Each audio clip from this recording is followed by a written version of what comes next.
प्रसिद्ध विज्ञान कथा लेखक विलियम गिब्सन ने एक बार कहा था, भविष्य पहले से ही यहाँ है, बस ये समान रूप से वितरित नहीं है।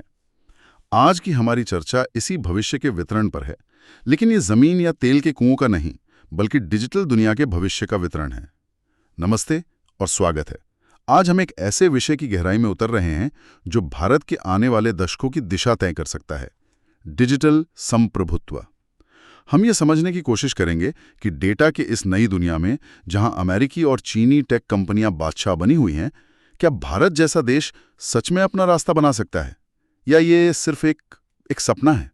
हमारी ये पूरी चर्चा इंडियन एक्सप्रेस में प्रकाशित एक लेख पर आधारित है जो यूपीएससी की तैयारी कर रहे उम्मीदवारों के लिए, आप जानते हैं, मेंस और प्रीलिम्स दोनों के लिहाज से बहुत महत्वपूर्ण है। तो चलिए इसे खोलते हैं। लेख की शुरुआत एक बहुत ही दमदार विचार से होती है कि आज भू राजनीतिक शक्ति का पैमाना आपके पास कितने तेल के कुएं हैं इससे नहीं, बल्कि आपके पास कितना डेटा और उसे कंट्रोल करने की कितनी क्षमता है इससे तय होता है। और इस नए खेल में भारत एक तिराहे पर खड़ा है। बिल्कुल, और लेख इसे ट्रिलेमा कहता है, मतलब एक ऐसी दुविधा जहां 3 रास्ते हैं और कोई भी रास्ता आसान नहीं है। ट्राइलेमा। हाँ, तो लेख के मुताबिक भारत के सामने 3 भविष्य हैं। पहला, डिजिटल आधिपत्य का रास्ता, मतलब हम कोशिश करें कि दुनिया के डिजिटल सिस्टम पर हावी हो जाएं। दूसरा, जो शायद सबसे खतरनाक है, डिजिटल आत्मसमर्पण, यानी व्यापारिक फायदे के लिए अपनी डिजिटल आज़ादी को ही छोड़ देना।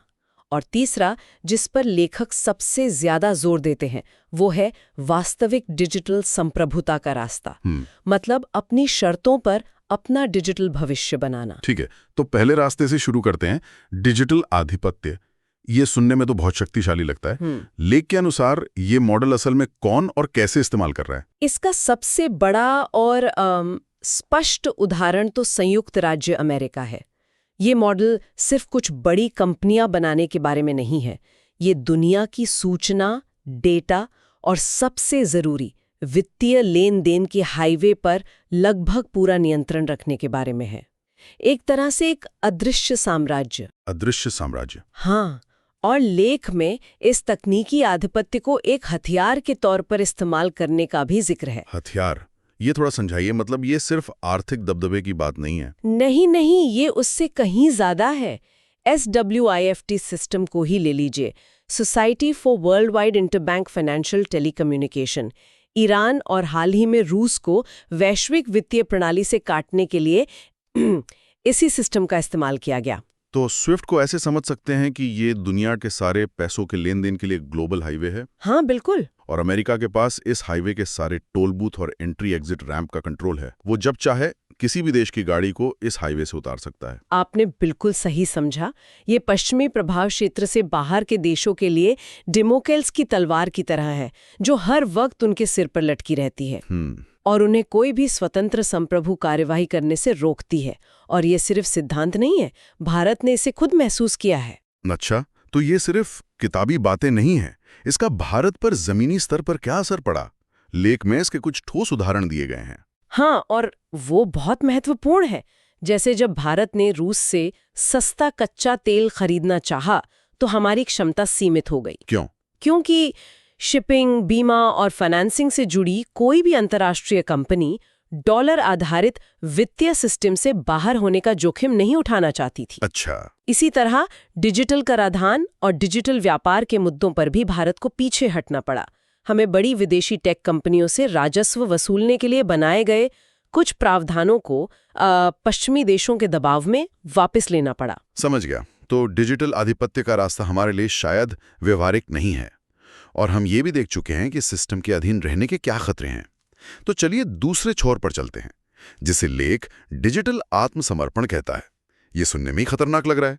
ये असल में कैसा दिखता है? ये रास्ता दिखने में बहुत आकर्षक लग सकता है, क्योंकि ये तत्काल व्यापारिक लाभ का वादा करता है। लेख में इंडोनेशिया और मलेशिया के हालिया उदाहरणों को एक चेतावनी की घंटी के रूप में पेश किया गया है। इन देशों ने मुक्त व्यापार समझौतों को जल्दी से अंतिम रूप देने की होड़ में अपनी डिजिटल स्वायत्ता का ही सौदा कर लिया। एक मिनट, उन्होंने असल में ऐसा क्या किया? किन चीजों पर उन्होंने समझौता कर लिया? इंडोनेशिया ने WTO में वादा किया कि वो डेटा के सीमा पार प्रवाह पर कभी कोई सीमा शुल्क नहीं लगाएगा और व्यक्तिगत डेटा के मुफ्त निर्यात की गारंटी देगा। लेकिन मलेशिया ने तो और भी गंभीर प्रतिबद्धताएं कर दी। उन्होंने न केवल डिजिटल सेवा कर नहीं लगाने का वादा किया, बल्कि ये भी कहा कि वे अमेरिकी डिजिटल सेवाओं के खिलाफ कोई भेदभाव नहीं करेंगे। और सबसे खतरनाक शर्त ये थी कि उन्होंने अमेरिकी प्रौद्योगिकी, उत्पादन प्रक्रिया या सोर्स कोड तक पहुंच की मांग करने के अपने अधिकार को ही छोड़ने का वादा कर दिया। रुकिए, सोर्स कोड तक न मांगने का वादा? अरे ये तो ऐसा हो गया जैसे आप एक कार खरीदें और कंपनी आपसे लिखवा ले कि आप कभी उसका बोनेट खोलकर देख ही नहीं सकते कि इंजन कैसे काम करता है। सही बात है। ये तो अपनी जांच करने, अपनी तकनीक विकसित करने की क्षमता को ही खत्म कर देने जैसा है। ये वाकई चौंकाने वाला है। बिल्कुल, ये किसी देश की अपनी डिजिटल औद्योगिक नीति बनाने की क्षमता को ही पंगु बना देता है। और यहाँ पर लेख अमेरिका के दोहरे मापदंड को बहुत स्पष्ट रूप से उजागर करता है। जब अपनी बारी आती है तो अमेरिका ठीक इसके विपरीत काम करता है। हाँ, टिकटॉक वाला मामला है ना? वही, टिकटॉक के मामले में अमेरिका ने राष्ट्रीय सुरक्षा का हवाला देते हुए कंपनी को अपनी हिस्सेदारी बेचने के लिए मजबूर कर दिया। और उनकी मांगे देखिए, डेटा का स्थानीकरण, यानी अमेरिकी यूजर्स का डेटा अमेरिका में ही रहेगा, नई कंपनी में अमेरिकी बहुमत का स्वामित्व और सबसे महत्वपूर्ण सोर्स कोड पर अमेरिकी सरकार का पूरा नियंत्रण। यानी ठीक वही चीजें जो वो मलेशिया जैसे देशों को छोड़ने के लिए कह रहे हैं, वे अपने देश के लिए पूरी सख्ती से लागू करते हैं। तो ये साफ है, ये डिजिटल व्यापार समझौते मुक्त व्यापार की आड़ में असल में डिजिटल दास्ता को मजबूत करने के उपकरण हैं। आप एक ऐसे सिस्टम में शामिल हो जाते हैं जहां नियम कोई और तय करता है और आप उन्हें बदलने की मांग भी नहीं कर सकते। लेख का निष्कर्ष यही है, यह एक ऐसा जाल है जहां अल्पकालिक वाणिज्यिक लाभ के लिए आप अपनी दीर्घकालिक रणनीतिक स्वायत्ता को हमेशा के लिए खो देते हैं। तो अगर पहला रास्ता यानी आधिपत्य का हमारे लिए संभव नहीं है और दूसरा रास्ता आत्मसमर्पण का एक आपदा है, तो ये हमें तीसरे और एकमात्र समझदार विकल्प पर आता है। वो रास्ता जिसे लेख वास्तविक डिजिटल संप्रभुता कहता है। ये सुनने में अच्छा लगता है, लेकिन इसका असल मतलब क्या है? इसका मतलब है ऐसी कानूनी और नियामक संरचनाएं बनाना जो हमें हमारे डेटा के निर्यात पर संप्रभु नियंत्रण दें। इसका मतलब है कि हम अपने राष्ट्रीय डिजिटल स्पेस को विनियमित करने का निर्बाध अधिकार अपने पास रखें। सरल शब्दों में ये अपने डिजिटल घर की नियम खुद बनाने और ये तय करने के बारे में है कि कौन अंदर आ सकता है, किन शर्तों पर, और हमारे घर का कीमती सामान यानी डेटा कौन और कैसे इस्तेमाल कर सकता है। जब हम एक सुरक्षित डिजिटल स्पेस की बात करते हैं तो सबसे पहले चीन को मॉडल दिमाग में आता है। उन्होंने गूगल, फेसबुक जैसी कंपनियों को बाहर रखकर अलीबाबा, टेंसेंट और डीडी जैसे अपने खुद के डिजिटल दिग्गज खड़े कर दिए। आज चीन की डिजिटल अर्थव्यवस्था $7 ट्रिलियन से ज्यादा की है। तो हम बस वही क्यों नहीं कर सकते जो चीन ने किया? ये एक बहुत जरूरी सवाल है और लेख ये स्पष्ट करता है कि भारत एक लोकतंत्र होने के नाते चीन के मॉडल की हूबहू नकल नहीं कर सकता और न ही करनी चाहिए। क्यों नहीं? चीन ने एक तरह से डिजिटल दीवार खड़ी कर दी। हमारे यहाँ ऐसा करना संभव नहीं है क्योंकि अमेरिकी मेगा फर्मों की भारतीय बाजार में बहुत गहरी पैठ है। भारतीय उपभोक्ता उनके उत्पादों और सेवाओं के आदी हो चुके हैं। सही बात है। उन्हें रातों रात बाहर करना न तो व्यवहारिक है और न ही राजनीतिक रूप से संभव। तो अगर हम चीन की तरह दीवार नहीं बना सकते तो हमारा दृष्टिकोण क्या होना चाहिए? लेख बहिष्कार के बजाय एक और शब्द का उपयोग करता है, डिजिटल औद्योगिकरण। ये सुनने में भारी भरकम लगता है, लेकिन इसका जमीनी मतलब क्या है? क्या ये सिर्फ और ज्यादा ऐप्स बनाने के बारे में? नहीं, ये उससे कहीं ज्यादा गहरा है। डिजिटल औद्योगिकरण को समझने के लिए एक एनालॉजीज लेते हैं। ये सिर्फ एक रेस्टोरेंट खोलने के बारे में नहीं है जहां आप किसी और से सब्जियां और मसाले खरीदते हैं। ये अपने खेत उगाने, अपनी सप्लाई चेन बनाने, अपनी ट्रांसपोर्ट व्यवस्था खड़ी करने के बारे में है। अच्छा। डिजिटल दुनिया में इसका मतलब है अपने सर्वर, अपना क्लाउड इंफ्रास्ट्रक्चर, अपने पेमेंट सिस्टम, अपने सॉफ्टवेयर स्टैक बनाना, ताकि हम किसी दूसरे देश की टेक कंपनियों के डिजिटल प्लेटफॉर्म पर सिर्फ किराएदार बनकर न रह जाएं, बल्कि अपनी डिजिटल जमीन के मालिक बने। ये एक बहुत ही शक्तिशाली विचार है। तो क्या भारत ने इस दिशा में कुछ कदम उठाए हैं या ये सब अभी सिर्फ कागज पर है? नहीं, अच्छी बात यह है कि इस दिशा में कुछ ठोस और सकारात्मक कदम उठाए गए हैं। हाल ही में अधिसूचित डिजिटल व्यक्तिगत डेटा संरक्षण यानी DPDP नियम इसी दिशा में एक बड़ा कदम है। इसके अलावा डिजिटल पब्लिक इंफ्रास्ट्रक्चर जैसे यूपीआई, आधार और इंडिया स्टैक जैसी पहलों ने एक संप्रभु डिजिटल भविष्य की नींव पहले ही रख दी है। और अब आर्टिफिशियल इंटेलिजेंस, सेमीकंडक्टर और क्वांटम कंप्यूटिंग पर जो रणनीतिक ध्यान दिया जा रहा है वो भी इसी डिजिटल औद्योगिकरण का हिस्सा है। लेकिन लेख में एक बड़ी चेतावनी भी है कि ये सारी मेहनत एक कलम की झोंक से बेकार हो सकती है। ये खतरा कहाँ से है? करने वाले उपायों को नहीं अपनाएगा तो ये डिजिटल आत्मविनाश के बराबर होगा। इसका मतलब ये हुआ कि अगर हम ऐसा कोई समझौता कर लेते हैं तो हम भविष्य में अपने घरेलू स्टार्टअप्स या टेक कंपनियों को बढ़ावा देने के लिए कोई भी नीति नहीं बना पाएंगे। जैसे हम ये नहीं कह पाएंगे कि सरकारी डेटा केवल भारतीय क्लाउड सर्वर पर ही स्टोर किया जाना चाहिए। बिल्कुल। इस तरह की एक प्रतिबद्धता स्वदेशी डिजिटल क्षमताओं को बढ़ावा देने के हमारे हर उपाय को तुरंत रोक देगी।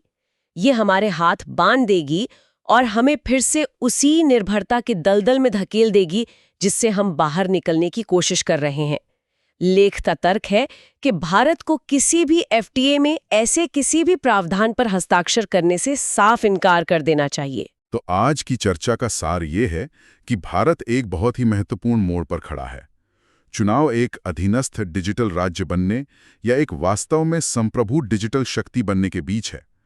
यह सिर्फ तकनीकी अर्थव्यवस्था का सवाल नहीं है, यह राष्ट्रीय सम्मान और भविष्य की पीढ़ियों के लिए अवसर पैदा करने का सवाल है। हमें यह सुनिश्चित करना होगा कि भारतीय नागरिकों और व्यवसायों द्वारा उत्पन्न डेटा से जो खरबों डॉलर की संपत्ति बन रही है, उस पर भारत का अधिकार हो। और यूपीएससी उम्मीदवारों के लिए ये समझना महत्वपूर्ण है कि ये विषय किसी एक पेपर तक सीमित नहीं है।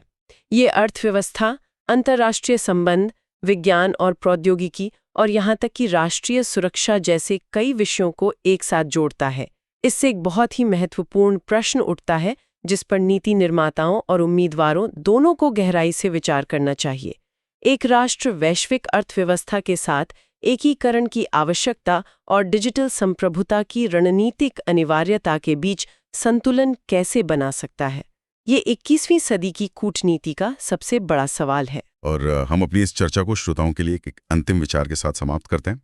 लेख में एआई चालित छटनी के बढ़ते खतरे का उल्लेख है, जहां लाखों नौकरियां खत्म हो सकती हैं। यह सुझाव दिया गया है कि एक संप्रभु डिजिटल अर्थव्यवस्था इस तरह के आर्थिक झटकों से बचाव का एक आवश्यक साधन हो सकती है।